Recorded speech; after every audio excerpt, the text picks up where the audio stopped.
Welcome back to the morning show. We now have Professor Bart Nnaji with us, founder and chairman of Geometric Power Limited and a former Minister of Power in Nigeria.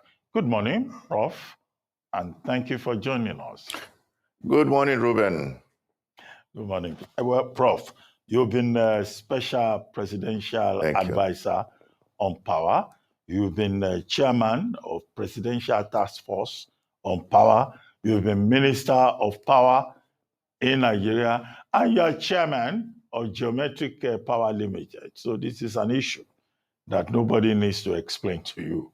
Yes. In no way at all. But tell us. For good or bad, yes, I've been. Yes. Tell us, this new national integrated electricity policy that Minister Adelabu has been talking about, and what could be the advantages, the special new developments in that integrated electricity policy. Oh my goodness, Ruben, you're asking me about government program.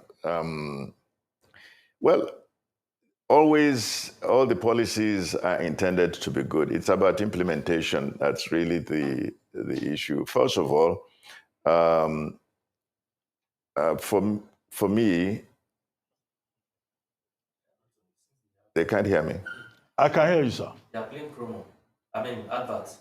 Oh, he says he can hear me. Okay.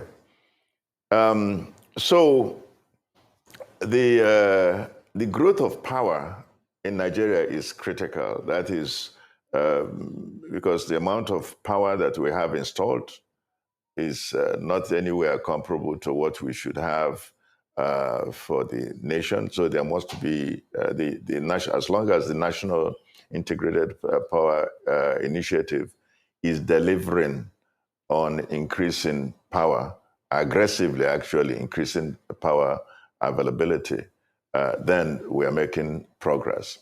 Also, the intention is also to improve the transmission infrastructure and also the distribution, to encourage distribution companies to perform better by investment as earlier planned during privatization.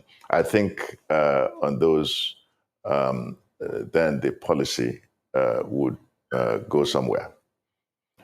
All right. Now, still on that national integrated electricity policy, there is great emphasis on a shift towards renewable energy and an inclusion of some of that framework in order for us to achieve our energy security goals.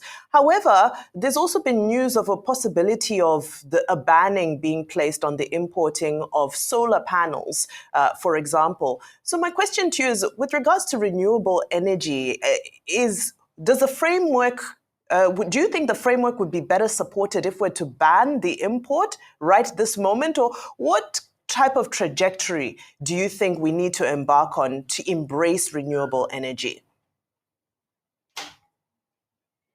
Well, let me just say that the very idea of producing goods for our consumption is always good for me. I encourage that.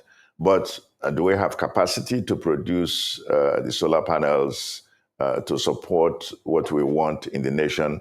I am not sure that we're there yet. So probably a transition period is required. I believe that also that solar energy or the renewable, we think that renewable energy is an immediate solution. It's not going to be the immediate solution for a while. We have abundance of natural gas. We need to capitalize on this availability by producing this gas and be able to use that to build power plants. But we are, at the same time, we should, of course, be encouraging the building of solar plants.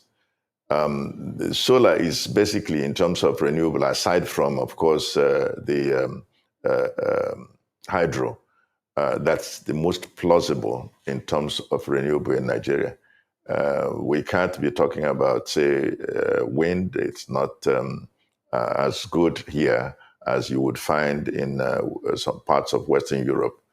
So solar, I don't think that immediate banning of importation of solar panel would get us there. But perhaps it might stimulate a lot of people to invest in building of production of solar panels. So, summary: the very idea of production of products that we consume here is very much on track. That's very important, and we should encourage that. But we need to have a transition period. Okay, Prof, good to see you again. Rufai here. Yes, Rufai, greetings, and Bimba, greetings to you. Good to see you. Good to see you, Prof. Real quickly, I want to ask you a couple of questions, and this was based on some of the conversations we had recently.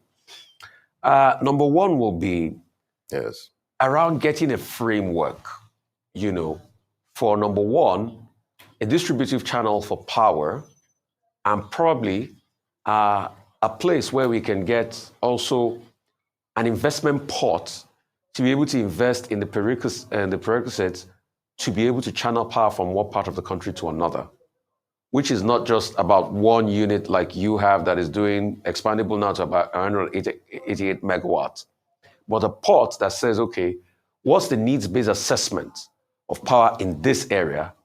We set up something around there, we channel power there. We also have a pot that starts to fix, that has a pot of money that fix the problems of distribution channel, transmission of the electricity and things like that. So I want us to think through an architecture at which we can do that, both a financial architecture and a physical implementation architecture of some sort for the power sector. Yes, thank you very much, Rufai.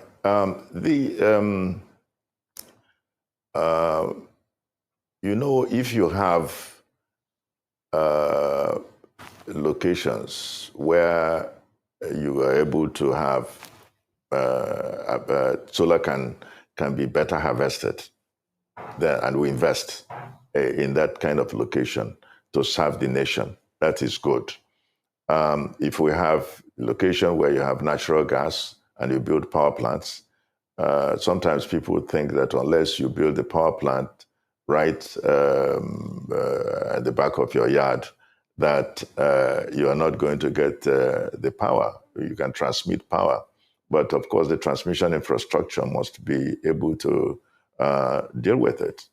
So distribution companies need to invest in the infrastructure to be robust so that they will be able to distribute power adequately. I mean, if I use what we've done in Aba, we came and we found 3 by 3 units of substations, 2 by 15 MVA, so totally 90 MVA. But our bag requires more than double that amount. So we had to now invest in substations. If you don't do that, then you must continue to have load shedding. So there will be, that's if you get enough power, you continue to load shed. So it's a serious issue. The distribution companies need to think through how they will solve the problem of the area they cover. Well, the distribution companies cover too much areas. You have some covering 5 states, some covering 4 states, and it is better that they have smaller discos or franchises of discos, and so that there will be investment in them to be able to uptake power.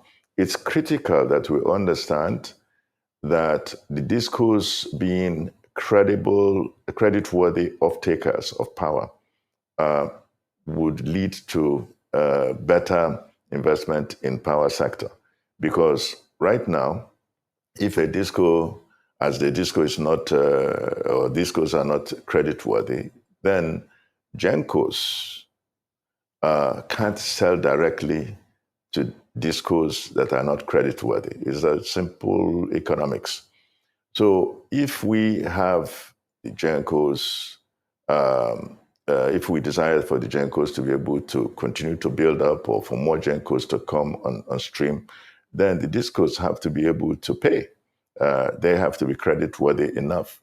So financing-wise, the federal government needs to rethink what we had established earlier, which was a kind of guarantee instrument that will ensure that investors in power are able to invest in power, power generation, wherever, in whichever method, whether it is solar, whether it is natural gas, whether it is hydro, to supply to discos.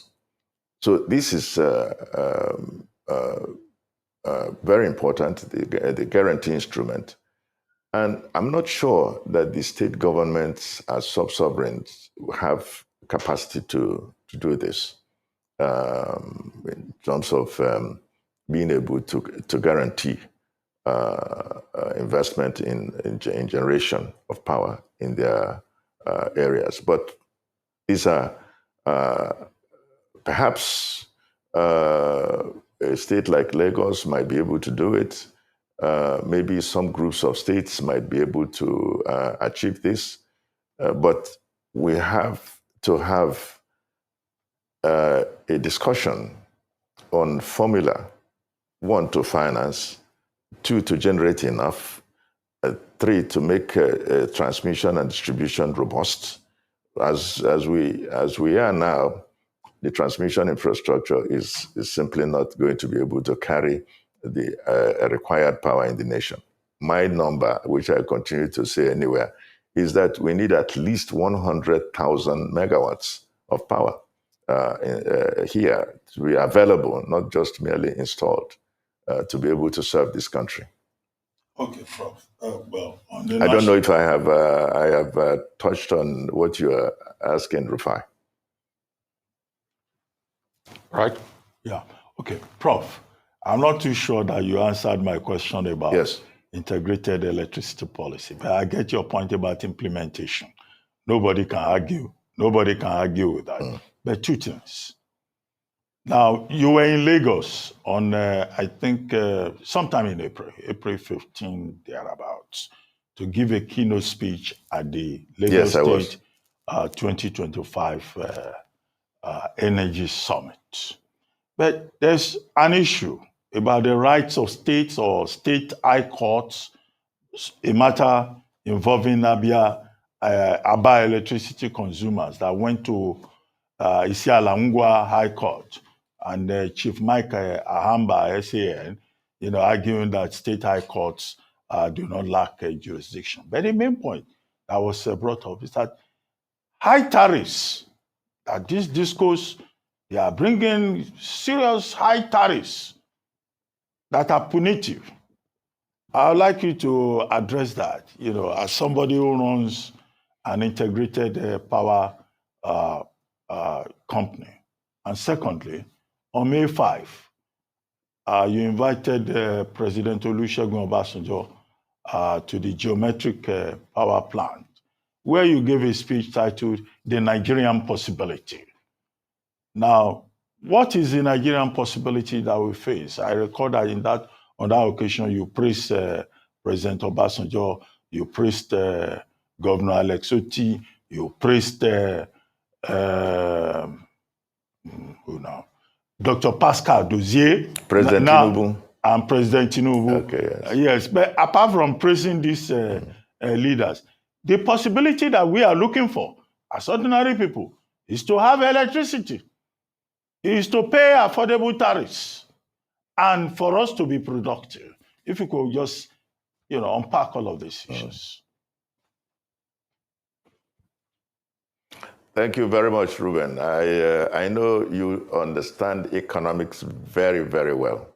So if we want to have electricity, it's a matter of if we want to have electricity, it must be paid. There's no place where electricity comes free in the world.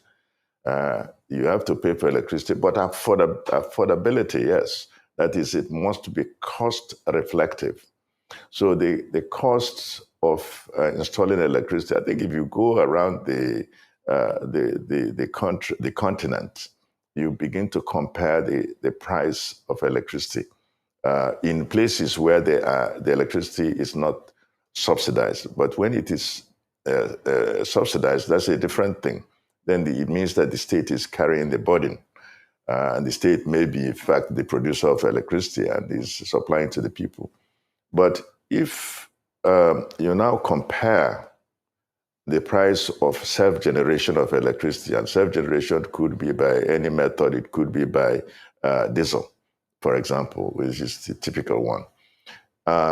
The cost of using diesel and the cost of industrial power, even at band A, as the regulator puts it, the cost of diesel is many times over that cost of band A.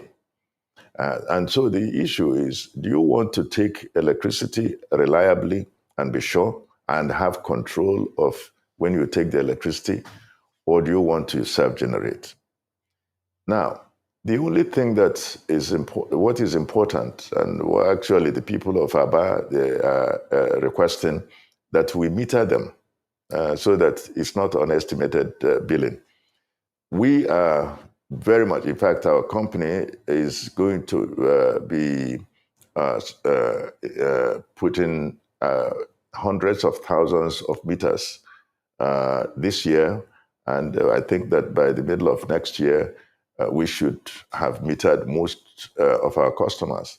It's important so that the customer has control over when he takes electricity and when he does not, so that there is no argument between the supplier of electricity and the consumer of electricity as to what it is. But the price must be cost reflective.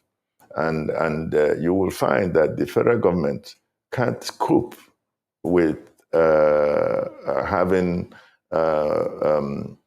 to get power from GENCOs, and the DISCOs are not able to cope with payments. So having about 4 trillion naira debt on the head of this federal government is not good. And it comes from this non-cost reflective tariff. So unless there is somewhere where federal government can get the money to subsidize by that amount, and it will continue to increase. So yes, they went to court, but it's you can't tell somebody to sell you his product at your own price and let the person continue to lose money. Like if you buy electricity at say 200 naira and you sell the electricity at 100 naira, you can imagine what it is. It's not a business anymore. This is the sort of thing that some of the people who went to court were asking for. And I must tell you, the people who went to court are not actually most of the consumers. They are actually people who want for the company Professor to Nnaji, hire them, Professor Nnaji, to speak for them. Our Yes. time is fast elapsing. Very, very quickly, I understand the side of the operator, which is that, we have running costs, we have operation costs, so they must be our tariff must be cost reflective. But Nigerians are also saying we can't afford it. So what happens in this scenario where the average man, what's the point of having 24-hour electricity if we don't have money to be able to pay for it? What do you think is, very briefly, What's the middle ground? What's the compromise? Because some may have said that, well, government subsidy Well, seems to be the compromise. The government, the middle ground is either subsidy, okay, by government, which if government has the money to subsidize the consumers, or that the consumer regulates when the consumer will take electricity. And that comes by having the meters, the prepaid meters. That helps everybody. And the other people are asking for it. And we are doing everything. We're going to be installing every month at least 10,000 meters every month, just to aggressively ensure that we do this, maybe even up to 20,000 meters. That's very important. Let me just address what Ruben had asked about President Obasanjo's visit and the praises, so to say. I want to tell you, it's very important that we give recognition to people who have done some visionary things, because the ABBA project came as a result of the president not being then President Obasanjo, recognizing that this model is a model that can help the nation. That is by having an embedded power plant in a distribution infrastructure. And that's what he encouraged. And so we feel that he had really thought ahead, and that it is the sort of thing that, if replicated in this country, will immediately begin to help to address the issue of power availability. For example, you can, and in fact, I would say, when we were towards the tail end of when I was in government, we had set up about 11 such areas that we wanted to develop. Of course, it didn't go forward, but imagine if you have such embedded power in industrial clusters in the nation, you would have immediate economic uplift in the nation by having that, because electricity is the engine that drives the train. And I can tell you that the industrialists are prepared to support power once this is... Okay, Prof. Okay, Prof. Well, thank you very much, Prof. Thank you. Thank you. We're a delight having this conversation with you.